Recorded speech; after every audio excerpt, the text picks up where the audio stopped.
Hey, my name is Ryan. Thanks so much for hanging out with me. This week I want to talk about stage presence. Is it okay to make mistakes?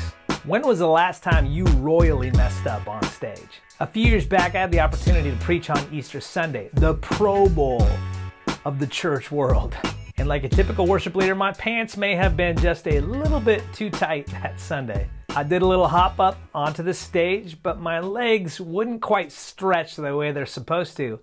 I ended up falling all the way down on my hands and knees in front of the largest crowd we'd had that year. That was another Sunday when I just could not remember how the song started, and I could not match up what I was hearing in my head with what I was hearing in my ears with the click track. I attempted to start that song 3 different times, and I apologized to the church every time in between. I ended up confessing to the entire church, I have no idea how this song goes, and I threatened to skip the song entirely. We ended up chucking the click track entirely, and one of my worship team members was able to get me going far enough that we made it through the song. I've ended up starting songs with my capo still on my guitar, got through the entire first verse and chorus, and wondered why nobody else on the team was even joining me. I was at least a couple of minutes into the song before I realized, I shouldn't have a capo on this song. Here I am playing this song in the wrong key. My entire team is standing there watching me, wondering how long it's going to take me to figure it out.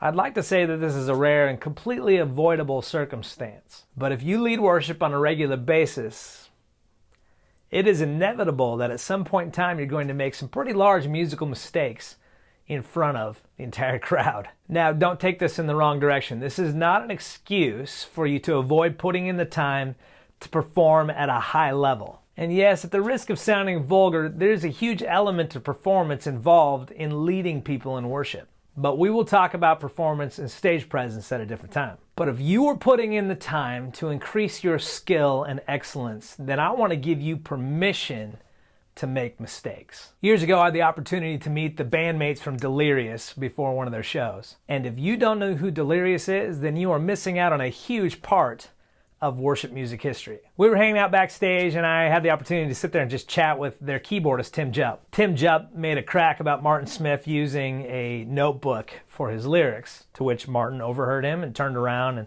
cracked back saying, I can't remember a lyric to save my life. I feel exactly the same way. Thank you to whoever invented the confidence monitor, because without you, I honestly have no idea where I'm going.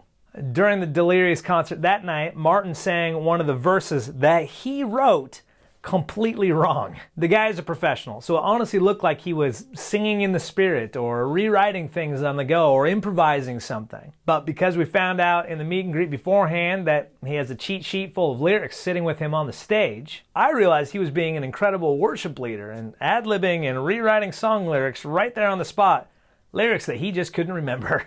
See, perfection is not the goal here. Creating an atmosphere where people can experience the life-changing presence of Jesus, now that is the goal.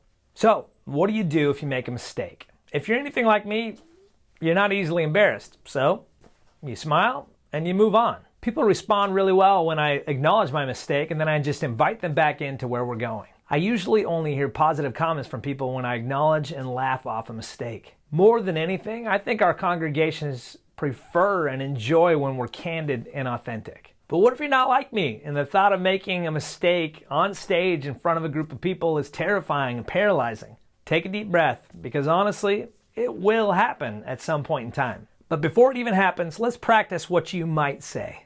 You can say something like this, oops, let's try that again. Or, well, that's not how the song's supposed to go. Or, sorry about that, let's get back to it. Or, I'm not sure what that was, my bad. But whatever you do, don't passively or aggressively blame somebody else. Oh yeah, sorry, my mix isn't right. Or, I couldn't hear myself over everybody else. Or, well, if the drummer was just doing his job. And please don't cover it up with spiritual nonsense. Yeah, amen. Oh yeah, Spirit, lead us, because I have no idea where we're going. Thanks, Lord. In fact, don't cover it up at all. Honestly, you might not need to do anything except press on and press in. But if your mistake is obvious to every single person in the room, laugh it off and move on. You can find comfort in knowing that Jesus is actually the only perfect person in the entire room. Don't let a mistake steal your confidence. Step up and lead with passion, purpose, and courage. I'm Ryan King. Thanks so much for watching.